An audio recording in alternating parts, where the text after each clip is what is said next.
Welcome back to another episode of Breaking Bomo. Today, we're doing something a little different than we've done prior in this series. So today what we're doing is we're actually heading out to go practice my exact plan for the tournament that I have next weekend on this body of water. So what we're going to do here is we're going to head right to the initial spot that I determined was our starting area for the tournament, and I'm going to run the exact patterns, the exact strategy that we have for the start of the tournament. I'm going to pivot. I'm going to treat it just like it's a day of tournament fishing. I'm going to fish the exact same window of time. I'm going to follow the same processes and mental thinking as much as I can, trying to get the maximum limit, the maximum number of inches in 5 fish. One, to see if everything that I've learned so far is working, and two, it gives me a way of practicing that dry run, maybe account for things that I didn't anticipate. Already off the bat, we've had some issues. I was supposed to be on the water about an hour ago to cover the timeline of the tournament, but when I got here, I had noticed prior that there was some water in my kayak, so I bought some sponges. Easiest way to get water out of a kayak, you just get big car sponges, stick them in, soak the water up, wring it out. Well, there was a lot more water in my kayak than I anticipated. So now I've got some concern. I've either got a leak in my kayak or I'm taking on water in specific places. So either a cracked hull, or I do think that it could also be in the back of my kayak. There is a section where the wires come through for steering and raising and lowering the rudder. And there is a spot there where water could get in, and I do sit a little bit lower because I'm a little bit heavier. And we did have some pretty rough water on Magog when we were doing the last tournament.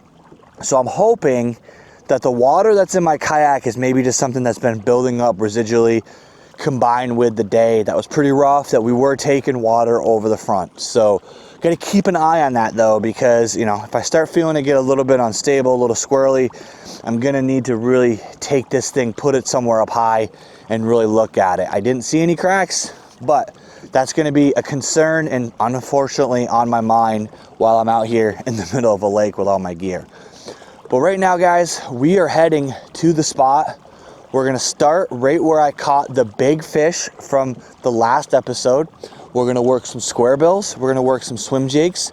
We're probably not gonna do a ton of finesse. Most likely, the closest to finesse we're gonna do is using like a Texas rig. And we're gonna work our way down through and let's see what I've learned so far. All right, so a little check-in here. It's been about an hour. Have had 0 bites, which disappoints me because I got through the first kind of section that I expected to at least find a couple of bites, and nothing has been interested in my bait so far. So we're kind of deciding right now how we want to proceed. I'm deciding on whether I want to just cruise up the shoreline using reaction style baits and just completely give up on all of the docks, which I do think is probably going to be the move. But that's kind of the whole thing with this simulated tournament, and honestly what I've learned about this body of water is I really don't think that there's consistent resident fish. I think the fish come in, they eat, and they leave, and they go back to wherever they're hiding. It might be a place that the fish are a little bit more suspending, hanging out in the deep water. One thing that's crazy, and actually that's a fish right there, guys. So I guess moving baits is the way to go. That feels like a bigger fish too, guys. So maybe I was wrong. Definitely a moving bait bite. Oh, that's a big bass, guys. Holy crap. Oh man, come here, come here, come here. Come here.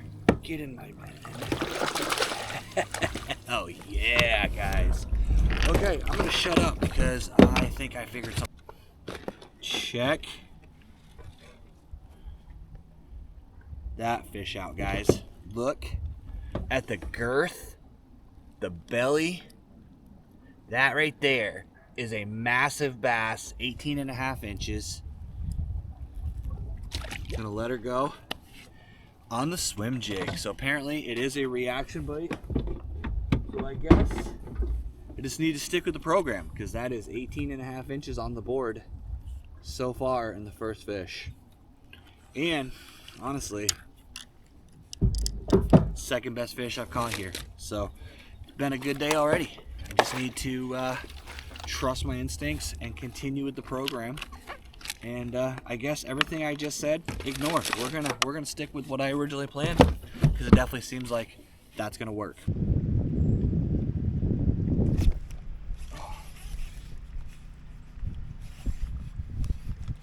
He like charged me. It's crazy. That was fun. It's a cool bite. Nice smallmouth and a largemouth. Okay, number 2 on the swim jig. So I think that's gonna definitely play. Swim jig's gonna be something important to keep in mind. Let's that was a cool bite too, because he kind of came at me and then he swam. He kind of continued at me, kind of fought it like a smallmouth would. He kind of just kept running at me. He was running with it, so that means he must have been chasing the bait and then kind of, oh, I got him good in the jaw too. He wasn't coming off of that hook for sure.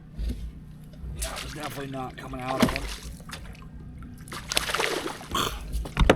I love it when they splash me.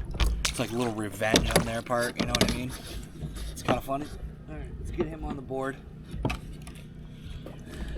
I'm actually taking the time to take pictures too, because it's been a few weeks since I've done a tournament, so it's just a little bit of practice to stay fresh on my abilities to take photos. But this ain't a monster.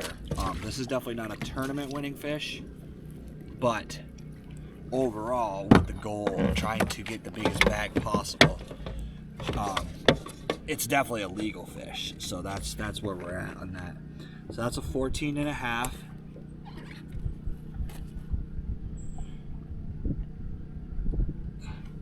So that's 2 fish, but the total up here for you guys, I have no idea, I'm not doing the math right now, so I'll put it up here in the actual show notes. But right there, guys, fish number 2.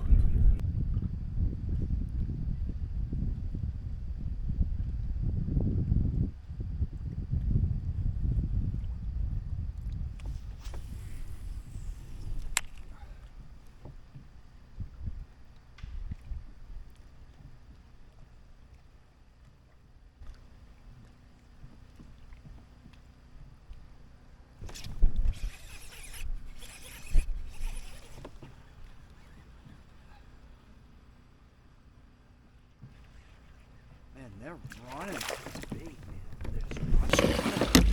They're not really. They're biting it weird. They're running instead of. It's interesting to me. Very, very, very interesting. Oh, really? Got my bait hooked in my umbrella.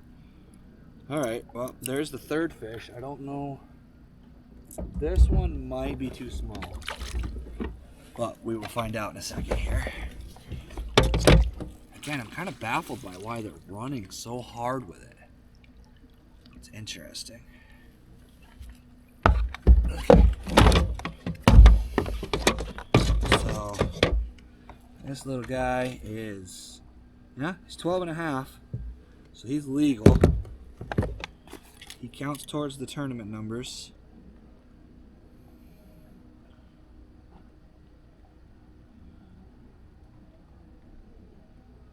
Okay, 12.5, and like I said, still early yet.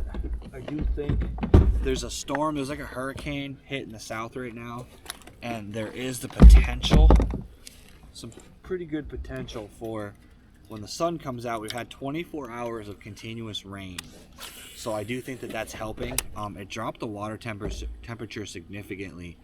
We lost about 7 degrees on this lake since last week, so that's a huge drop, and I do think these fish are going to get a little bit hungry. You're going to get a lot more fish kind of doing that feed up thing, or the ones that just hunker down during that huge rainstorm are probably starting to, you know, come in shallow and feed.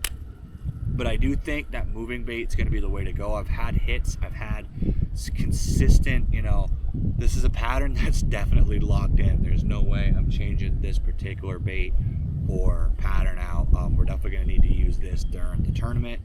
And in general, I think this is going to be one of the ways to fish this particular body of water, which is really exciting to me, because I'll be honest, fishing a swim jig along grass flats in 10 feet of water is pretty much my favorite way to fish.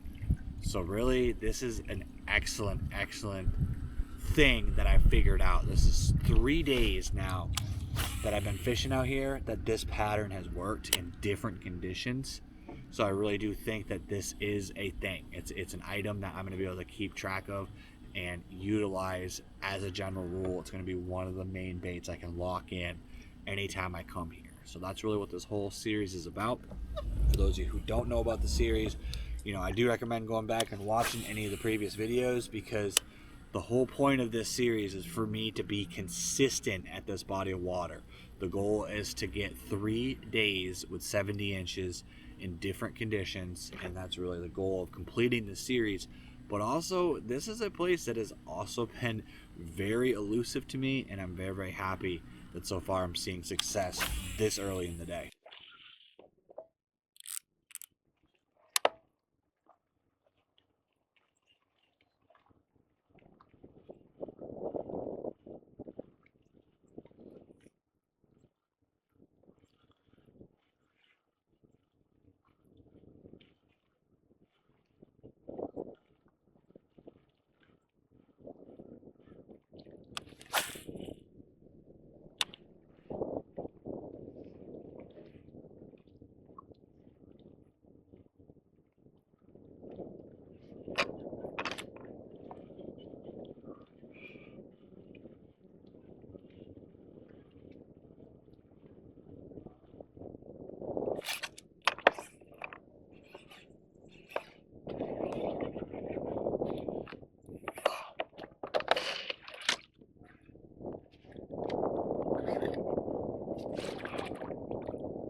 Swim jig, baby. Man, I'm gonna get a limit with this as one bait. If this keeps up, that's crazy.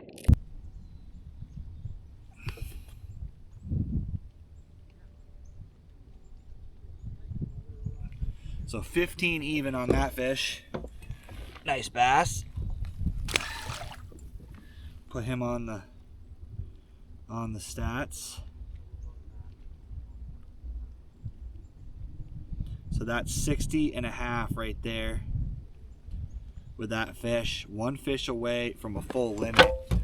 If I were to get one more fish, that would actually beat my best score here, as well as pretty much one more legal fish would also equal the equivalent of the first successful day on this lake. The first successful of 3 70s. So that would definitely, because minimum is 12. So what I'm doing here is not really rocket science. It's pretty straightforward. The current is heading this direction, so I just decided to face deep. I do think that that's part of the pattern, is that the fish are a little bit deeper, but they're watching the shallows, because what I've noticed is when I cast deep, if I stay in the deep area, I don't seem to get as many bites. But what I'm doing is casting out into the deeper section from the shallow, slow rolling it back to the boat, but I'm also just drifting with the current. So I'm just letting the natural current push me along, take me to where it needs to go, and just slow rolling the bait. And they're coming up and they're smashing this thing too. This is not a tentative bite. They are hitting it. I actually, every time I think I've got a monster on there, but it's really just an aggressive hit, which is a good sign, because that means that they're actually actively feeding. This wasn't a reaction bite. This wasn't like a just random type of bite. They're really targeting that thing, and they're actually running with it too, which is another detail that kind of comes into play. So what I've noticed is that they have a tendency to like actually chase down my boat almost. They're coming at me, so I have to catch up to them before I can really get a good hook set into them. So that's a good sign, guys, that they're active, they're moving. And honestly, the fact that I can do it all with one bait makes me very happy as well.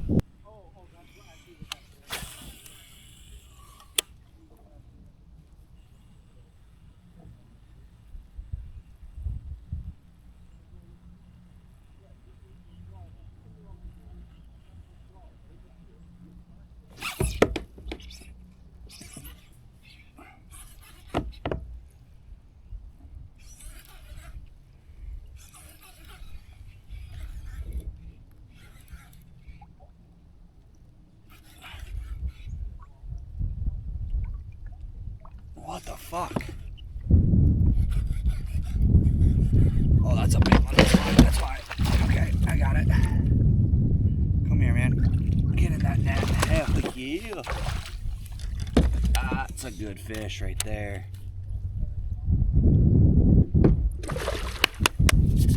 Yeah, that's a good fish. It's a good quality fish. Not a long fish. He's got some girth to him, man. These largemouth are feeding up for sure, guys. For freaking sure.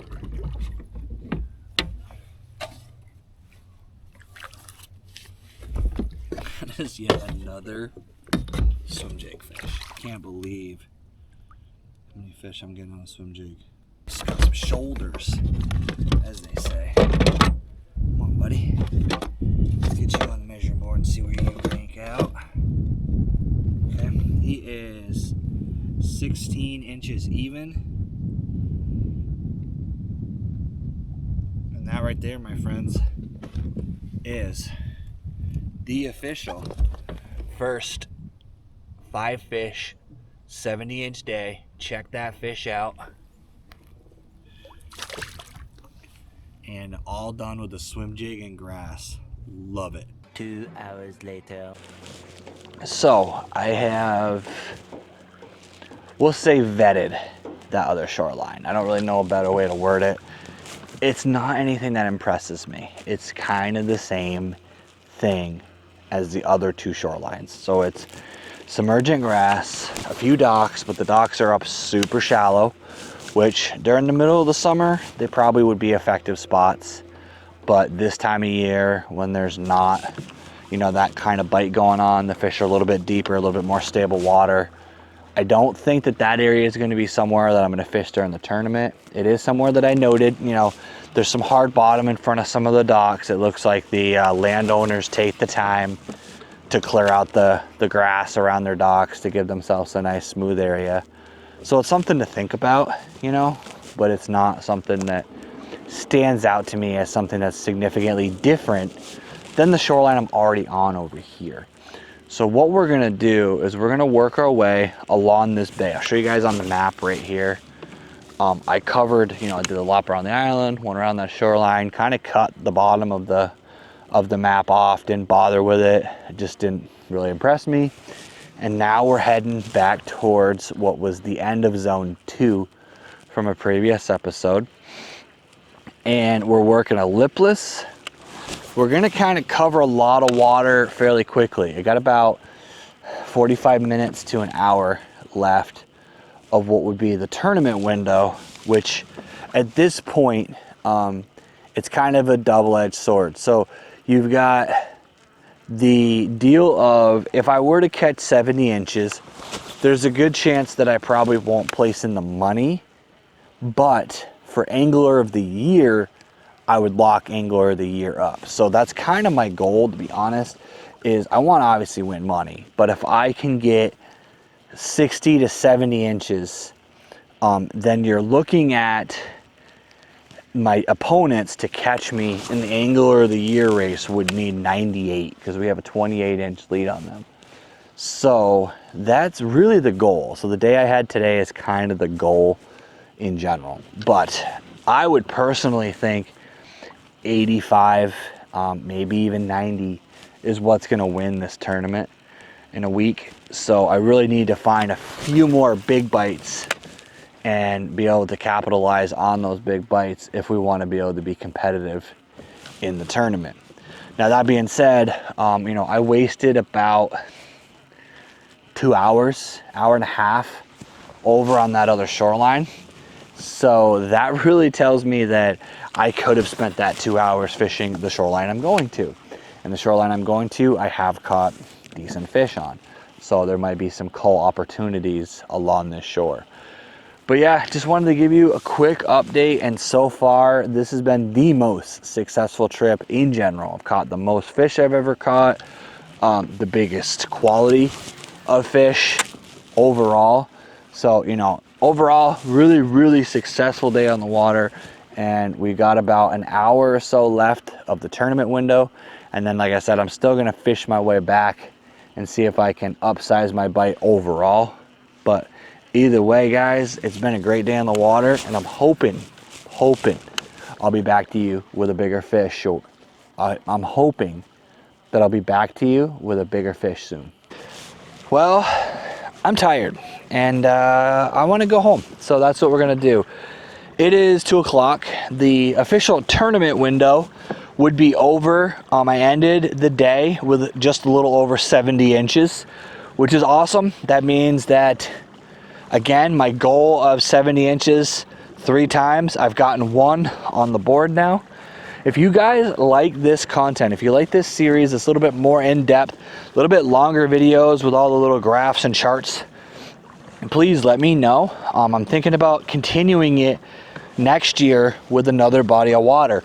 I still have to keep fishing this one until I get 2 more, but even after that, I may start a new series on a new body of water and just kind of pick a new one every time I complete my task. So if you guys like this stuff, please give me some comments, give me some feedback. I really want to hear from you guys what you think of this series so far. And yeah, we're gonna keep pedaling. The boat ramp is quite a ways away, and I'm just gonna pedal my butt off, go to shore, pack up, because I've got a fishing camping trip coming up. Be on the lookout for that content if you guys haven't seen that video already.